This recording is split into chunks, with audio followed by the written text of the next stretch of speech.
Good morning बच्चों। Class 12th के बच्चों के लिए आज गुड न्यूज़ ये है कि आज हम लोग मैथमेटिक्स के लेक्चर्स का शुभारंभ करने जा रहे हैं। फ्रेंड्स, 12th की अगर मैथमेटिक्स की बात करें तो 12th की मैथमेटिक्स में जो पहला चैप्टर आता है वो चैप्टर है आप लोगों का रिलेशन एंड फंक्शन।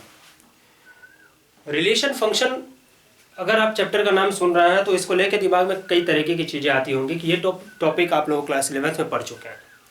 एक चैप्टर रिलेशन एंड फंक्शन से जस्ट पहले आपने क्लास 11th में पढ़ा था और वो था सेट, जिसमें आप लोग सेट को लेके अवेयर हुए थे और सेट के जस्ट बाद आपने रिलेशन एंड फंक्शन पढ़ा था। तो बात यह आ जाती है कि क्लास 11th में जो रिलेशन फंक्शन था और क्लास 12th में जो रिलेशन एंड फंक्शन है इसमें क्या डिफरेंस है। तो बच्चों, जो क्लास 11th में रिलेशन एंड फंक्शन था और जो क्लास 12th में रिलेशन फंक्शन है इसमें डिफरेंस कोई भी नहीं है, चैप्टर सेम है। लेकिन क्लास 11th में आपने रिलेशन फंक्शन का एक ओवरव्यू देखा था, ऊपर आपने चीज़ों को पढ़ा था, और क्लास 12th में थोड़ा सा हम इस रिलेशन फंक्शन को लेके थोड़ा सा डीप में जाएंगे, गहराई में जाएंगे। मीन्स काफ़ी खूबसूरत चैप्टर है और जनरली ये बोला जाए तो ये रीजनिंग पोर्शंस के क्वेश्चंस ज़्यादातर इसमें रखे जाते हैं और थोड़ा सा ये चैप्टर थ्योरेटिकल है और दिमाग का खेल है। मीन्स रिलेशन फंक्शन जनरली एक ऐसा चैप्टर आप लोगों को देखने को मिलेगा जिसमें आप लोगों की राइटिंग स्किल कि किसी चीज़ को एक्सप्रेस करने का परफेक्ट तरीका क्या है, थोड़ा सा माइंड को एक्टिव करना होगा एंड देन किसी भी क्वेश्चन को इवैल्यूएट करना होगा, सॉल्व करना होगा। तो आइए हम लोग चलते हैं रिलेशन एंड फंक्शन में और जानते हैं आखिर ये रिश्ता क्या कहलाता है। क्लियर? तो मैं हूं आपके साथ दीपक कुशवाहा और आपके बहुत ही खूबसूरत चैनल ट्यूशन 24 में आपका स्वागत है। तो आइए हम लोग मूव करते हैं रिलेशन एंड फंक्शन की तरफ। रिलेशन एंड फंक्शन की बात करें तो हम लोग स्टार्टिंग में रिलेशन पढ़ेंगे एंड आने वाले आगे के कुछ लेक्चर्स में हम लोग फंक्शन को देखेंगे। क्लास 12th में जो रिलेशन में हमें पढ़ना है उस पर मूव करने से पहले हम लोग देखते हैं कि रिलेशन जो क्लास 11th में पढ़ा था उसमें कुछ टर्म्स आप लोगों को मिले थे और काफ़ी इंपॉर्टेंट टर्म्स थे। उस टर्म्स को थोड़ा सा हम लोग याद करते हैं और उस चीज़ को आगे बढ़ाते हैं। सबसे पहली चीज़ कि हम लोग को ये मालूम होना चाहिए कि सेट क्या है। सेट की अगर बात करते हैं तो सेट आप लोगों को क्लास 11th में बताया गया था। It is an collection of object. It is an collection of well-defined object. Means वो डिफाइंड ऑब्जेक्ट का क्या होगा, कलेक्शन होगा, या फिर कह सकते हो कि वो क्या है, ग्रुप है। सपोज कर लेते हैं कि आपको क्लास 12th के स्टूडेंट्स का एक ग्रुप बनाना है और ग्रुप इस तरीके से बनाना है कि उसमें जो स्टूडेंट्स इंक्लूड हों वो रोल नंबर 20 तक के हों। मीन्स अगर मान लीजिए कि एक ग्रुप हम बनाते हैं क्लास 12th के स्टूडेंट का जिसमें 20 रोल नंबर तक के सारे स्टूडेंट्स हैं। मीन्स हो सकता है स्टूडेंट्स 1 हो, स्टूडेंट्स 2 हो, स्टूडेंट्स 3 हो, ऐसे स्टूडेंट 20 तक के सारे स्टूडेंट्स इस ग्रुप में रखे जा सकते हैं। तो ये क्या हो गया, एक वेल डिफाइंड ग्रुप हो गया जो हमें ये बताता है कि इस ग्रुप के अंदर क्लास 12th के रोल नंबर 20 तक के सारे स्टूडेंट्स इंक्लूड हैं। ये तो बात हो गई आपकी सेट की। सेट को जैसे ही आपने पढ़ा था, सेट के जस्ट बाद आपको पढ़ना था रिलेशन एंड रिलेशन के जस्ट बाद आपको पढ़ना था फंक्शन। तो सेट पे बहुत ज़्यादा हम लोग अपना टाइम स्पेंड नहीं करेंगे, हम लोग चलेंगे रिलेशन पे। और रिलेशन में बढ़ने से पहले कुछ टर्म को हम लोग ध्यान रखने हैं। 3-4 टर्म है, इसको हम लोग याद कर लें तो ये चीज़ें पढ़ने में हमें ईजी होगी। पहली चीज, कार्टेशियन प्रोडक्ट क्या है। कार्टेशियन प्रोडक्ट, कार्टेशियन प्रोडक्ट की बात आती है। इसके जस्ट बाद आपको जानना है ऑर्डर पेयर क्या है। ये सारे वर्ड फैमिलियर है आप लोगों से, आप लोग सब चीजें क्लास 11th में देख चुके हो। आप ये भी सोच रहे होगे सर 11th की बात क्यों कर रहे हैं, 11th में तो हम लोगों ने बहुत सारे कांड किए हैं और 11th की कुछ चीजें हम लोगों को याद नहीं है। तो कोई बात नहीं बच्चों, आप मान के अगर चलते हैं कि आपको कुछ भी रिलेशन फंक्शन में याद नहीं है तो ये बहुत ही सेफ एंड होगा और यहाँ बहुत इजी तरीके से और कन्वीनियंट तरीके से आप चीज़ों को समझ पाओगे। ऑर्डर पेयर के बाद अगर हम बात करते हैं तो बात करेंगे सबसेट की। सबसेट के बाद बात करेंगे तो हम लोग बात करेंगे डोमेन की, कोडोमेन की एंड रेंज की। मीन्स यहाँ पे इस 4 पॉइंट्स को हम लोग क्लियर करने वाले हैं। तो चलिए कार्टेशियन प्रोडक्ट की बात करते हैं। सपोज कर लेते हैं, let there are two set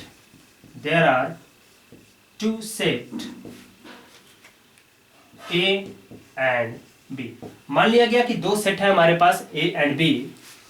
A contain elements 1 2 3 4 and B having elements 2 3 4 5. Then A cross B represent Cartesian product. मतलब क्या है कि अगर 2 सेट हमारे पास हैं, एक है सेट A एंड दूसरा है सेट B, और A में कुछ एलिमेंट्स दे रखे हैं 1 2 3 4 एंड B में एलिमेंट दे रखे हैं 2 3 4 5, तो उस केस में जो A क्रॉस B होगा वो हमें क्या रिप्रेजेंट करेगा, कार्टेशियन प्रोडक्ट बताएगा। लेकिन बैटर यहाँ पे आ जाता है कि what is A cross B। A cross B होगा क्या? A क्रॉस B की अगर बात करेंगे हम लोग बच्चे, तो ये ध्यान रखिए, A क्रॉस B का मतलब होता है A के सारे एलिमेंट्स के साथ एक कॉम्बिनेशन डेवलप करेंगे हम B के सारे एलिमेंट्स के साथ। मीन्स 1 2 के साथ 1 3 1 4 1 5, in same way 2 2 2 3 2 4 2 5 3 2 3 3 3 4 3 5 4 2 4 3 4 4 4 5। Means A cross B की अगर बात करेंगे तो एलिमेंट्स क्या मिल जाएंगे हमें, 1 2 1 3 1 4 1 5 2 2 2 3 2 4 2 5 एंड उसी तरीके से आप लोगों को 4 4 ऐसे टर्म आपको मिलेंगे। ठीक है, अब देखिए यहाँ पे चीजें ध्यान रखिएगा, अभी जो मैं बताने जा रहा हूँ उसी से आपको ऑर्डर पेयर का कॉन्सेप्ट क्लियर होगा। जैसे ही कार्टेशियन प्रोडक्ट हम लोगों को मिलेगा, कार्टेशियन प्रोडक्ट में जो एलिमेंट्स होंगे वो पेयर के फॉर्म में होंगे and that pair is in ordered way, वो हमेशा ऑर्डर्ड होंगे। 1 2 मिला, ठीक है, तो यहाँ पे जो 1 2 बन रहा है इसको 2 1 नहीं लिखा जा सकता, 1 2 ही लिखा जा सकता है, और ये पेयर है। तो इसी तरीके के जो इंडिविजुअल एलिमेंट्स कार्टेशियन प्रोडक्ट में मिल रहे होंगे, that every individual elements of Cartesian product is known as order pair. उसको हम क्या कहेंगे, ऑर्डर पेयर कहेंगे। क्लियर? बात करते हैं हम लोग सबसेट की। इसका हर एक एलिमेंट वो क्या होगा, कार्टेशियन प्रोडक्ट का सबसेट होगा। सबसेट का मतलब होता है उसका हिस्सा। जैसे फैमिली है, फैमिली में मान लीजिए कि आपके 7 मेंबर हैं, आप हैं, तो आप क्या होंगे, अपनी फैमिली के एक सबसेट होंगे। फैमिली क्या होगा, एक सेट होगा। क्लियर? तो यहाँ पे सबसेट क्लियर हो गया। लेकिन अब बात आती है हम लोगों की डोमेन की, कोडोमेन की, रेंज की। ये सिर्फ एक रिवीजन है जो आप लोगों क्लास 11th में चीज़ें पढ़ी हैं, उसको हम लोग रिलेट करेंगे अब रिलेशन से। तो हम लोग देख लेते हैं domain, codomain and range. Domain, codomain, range पे अगर हम लोग आते हैं बच्चों, तो डोमेन, कोडोमेन और रेंज को हम लोग एक पिक्चर के रूप में देखेंगे, पिक्टोरियल फॉर्म में इसको समझेंगे। पिक्टोरियल फॉर्म में हम लोगों को ज़्यादा चीज़ें क्लियर होंगी। तो आइए देखते हैं हम लोग domain, codomain and range. Suppose कर लेते हैं, सपोज कर लिया गया कि एक सेट है, सेट ए, और सेट ए में एलिमेंट है 1 2 3 4 5, एंड एक सेट है हमारे पास बी, और सेट बी में जो एलिमेंट है 1 2 3 4 5 6। ये हमने सिर्फ सपोज किया है।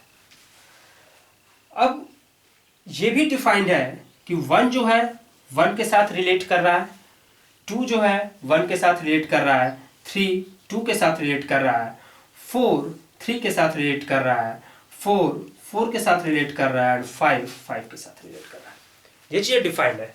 Means A is related to B, 1 related to 1, 2 related to 1, 3 related to 2, 4 related to 3, 4 also related to 4 and 5 related to 5. ये चीज़ें आपको डिफाइंड है.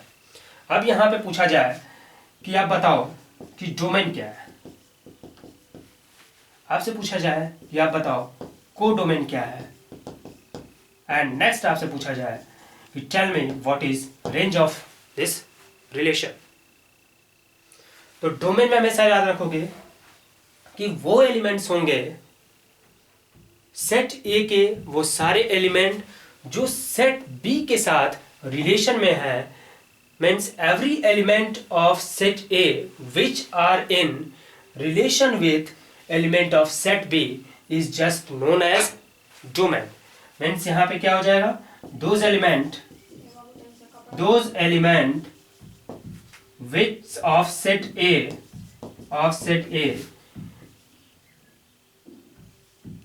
which are in relation with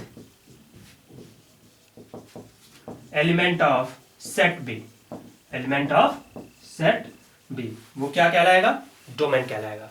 means यहां पे अगर बात करें तो डोमेन का आपको क्या मिल जाएगा, 1 2 3 4 5.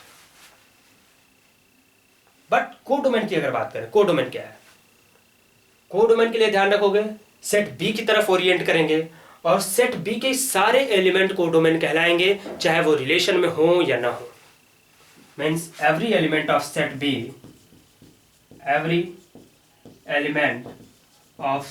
बी, इज कोडोमेन, वो कोडोमेन होंगे. मीन्स यहां पे जो एलिमेंट मिलेगा 1 2 3 4 5 एंड 6. रेंज की बात करते हैं तो B के वही एलिमेंट रेंज में होंगे जो A के साथ रिलेट कर रहा है. Means those element of set B which relates to element of set A, set ए के एलिमेंट के साथ रिलेट कर रहा है. मीन्स यहां पे रेंज क्या हो जाएगा, 1 2 3 4 5. तो यहां पे बच्चों आप लोगों ने क्लियर किया कि डोमेन क्या है, कोडोमेन क्या है और रेंज क्या है. क्लियर. अब हम लोग डिफाइन करते हैं व्हाट इज रिलेशन. रिलेशन क्या हो सकता है, किस चीज को हम रिलेशन कहेंगे. तो रिलेशन हमेशा ध्यान रखोगे कि रिलेशन हमेशा दो सेट के बीच में बनेगा. कम से कम दो सेट आप लोगों को मैंडेटरी हैं, दो सेट के बीच में आप रिलेशन बनाओगे. चाहे वो दोनों सेट आप सेम ले लो, चाहे वो दोनों सेट अलग अलग हों, उन केसेस में आपको क्या मिलेगा, रिलेशन मिलेगा. तो रिलेशन को डिफाइन हम लोग करते हैं और इस चीज को आप ध्यान देना. इफ लेट कर लेते हैं, इफ नहीं रहते ना, let A and B are two set. A और बी क्या है, दो सेट है. A is related to B, A is related to B.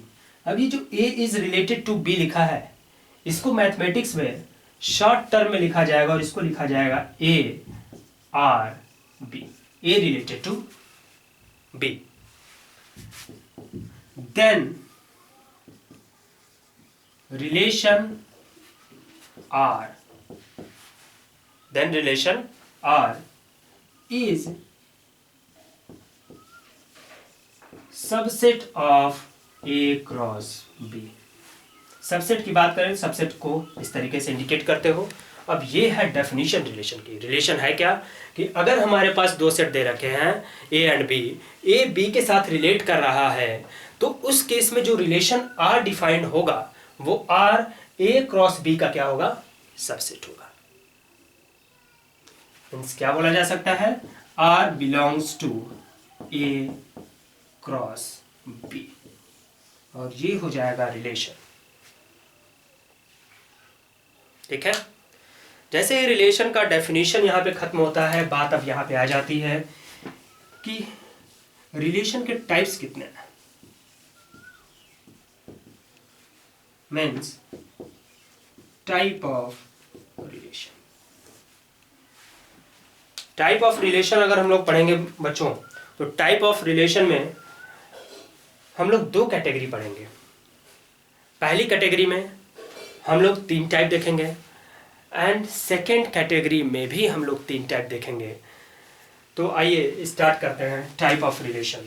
Type of relation की अगर हम बात करते हैं, तो अगर बेसिक कैटेगरी की बात की जाए टाइप ऑफ रिलेशन में, तो इसमें अगर हम लोग लेंगे टाइप ऑफ रिलेशन में, तो इतना ध्यान रखेंगे, पहली चीज है जिसे बोला जाएगा एम्प्टी रिलेशन। एम्प्टी रिलेशन, या इसको फिर बोला जाता है void relation. Void relation, empty set और वॉइड सेट आपने पढ़ा है, जिसको 5 से इंडिकेट करते थे, उसी से रिलेटेड एम्प्टी रिलेशन और वॉइड रिलेशन। सेकेंड हम लोग देखेंगे यूनिवर्सल रिलेशन, एंड लास्ट हम लोग देखेंगे आइडेंटिटी रिलेशन। Identity relation. इसके जस्ट बाद हम लोग एक कैटेगरी पढ़ेंगे जो 12th के बेसिस पे बहुत ज़्यादा इंपॉर्टेंट है और इससे क्वेश्चंस आप लोगों के बनेंगे, और इसमें हम लोग देखेंगे रिफ्लेक्सिव, सिमेट्रिक एंड ट्रांजिटिव। बच्चों जो आज का लेक्चर है बहुत ही बेसिक लेक्चर है, इसमें सिर्फ हम लोग इंट्रोड्यूस होंगे कि रिलेशन है क्या और रिलेशन में हम लोगों को पढ़ना क्या क्या है, और जब नेक्स्ट लेक्चर आप लोगों को दिया जाएगा तो नेक्स्ट लेक्चर में आप लोगों को रिलेशन के बेस्ड पे न्यूमेरिकल्स जो क्वेश्चंस हैं और बहुत सारे जो एग्जांपल्स हैं, जो इंपॉर्टेंट एग्जांपल्स हैं एनसीईआरटी के अकॉर्डिंग, उसको हम लोग प्रैक्टिस करेंगे। तो हम लोग सबसे पहले समझ लेते हैं एम्प्टी और void relation, universal relation and identity relation. आइए,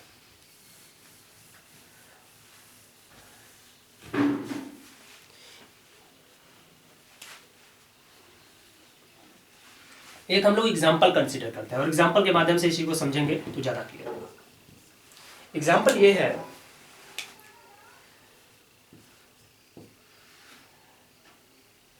ए school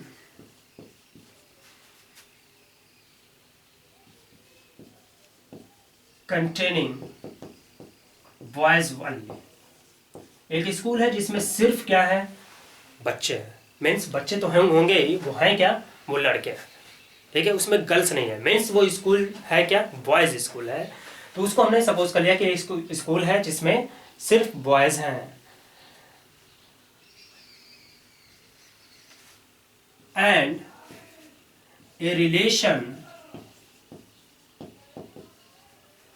are such that A is sister of B।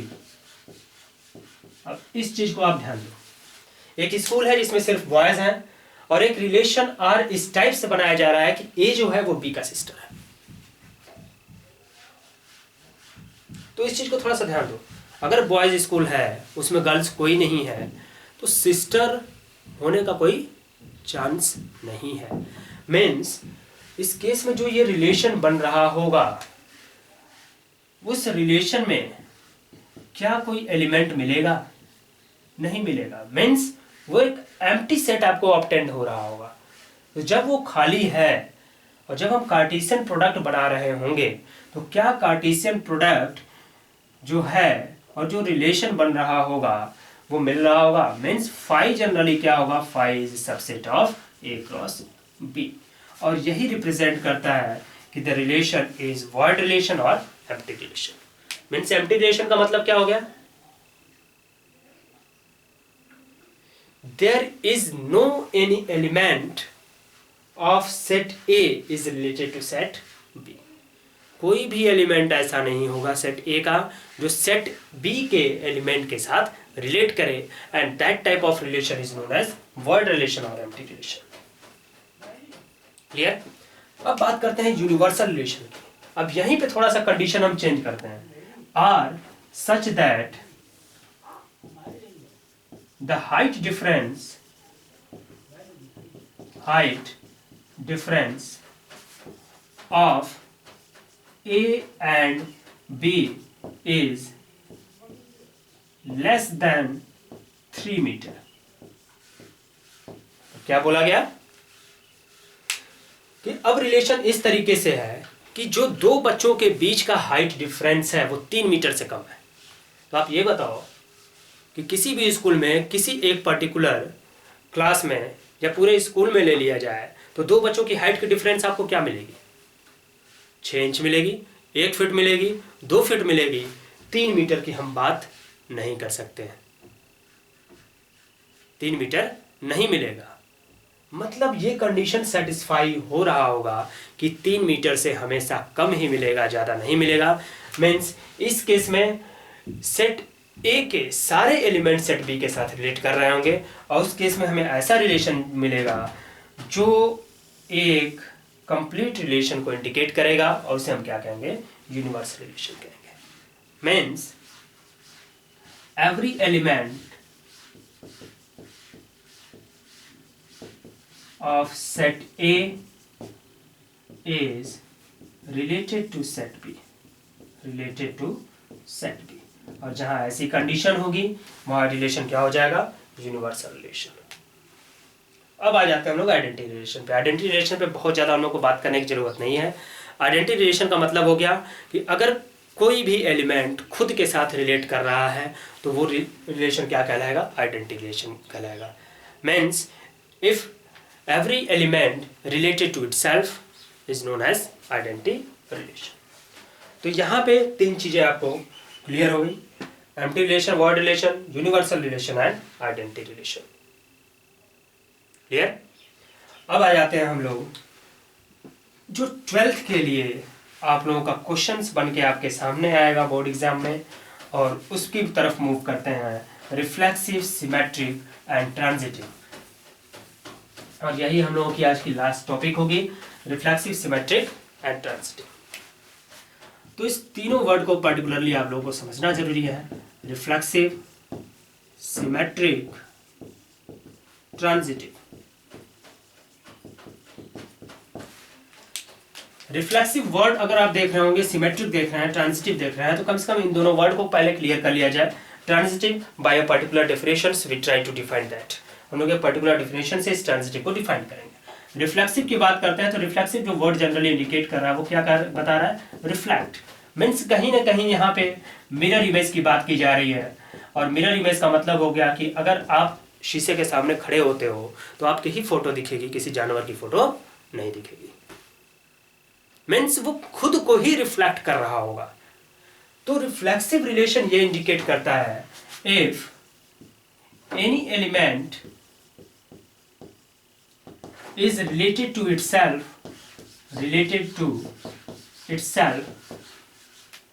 then relation is reflexive। और कोई भी एलिमेंट वो खुद से रिलेट कर रहा है तो वो रिलेशन क्या कहलाएगा? रिफ्लेक्सिव कहलाएगा। By the mathematical definitions, if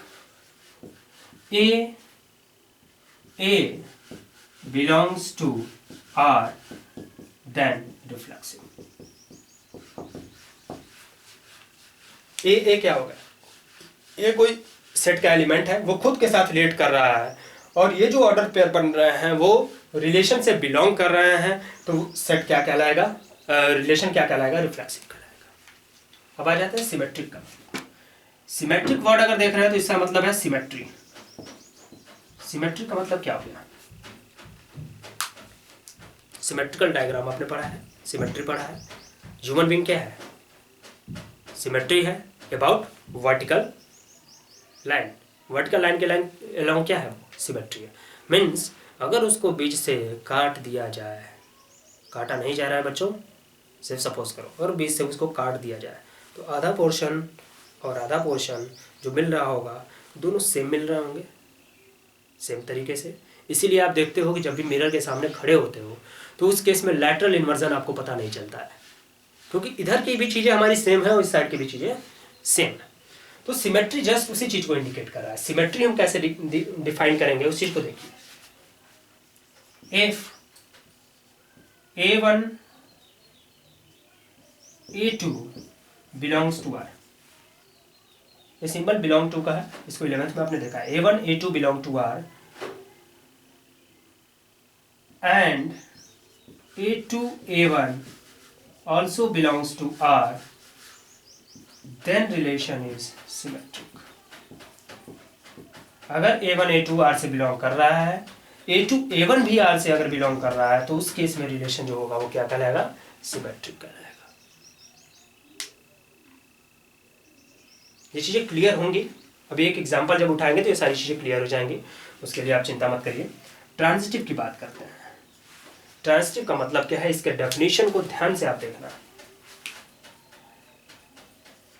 if A1 A2 belong to R, A2 A3 belong to R,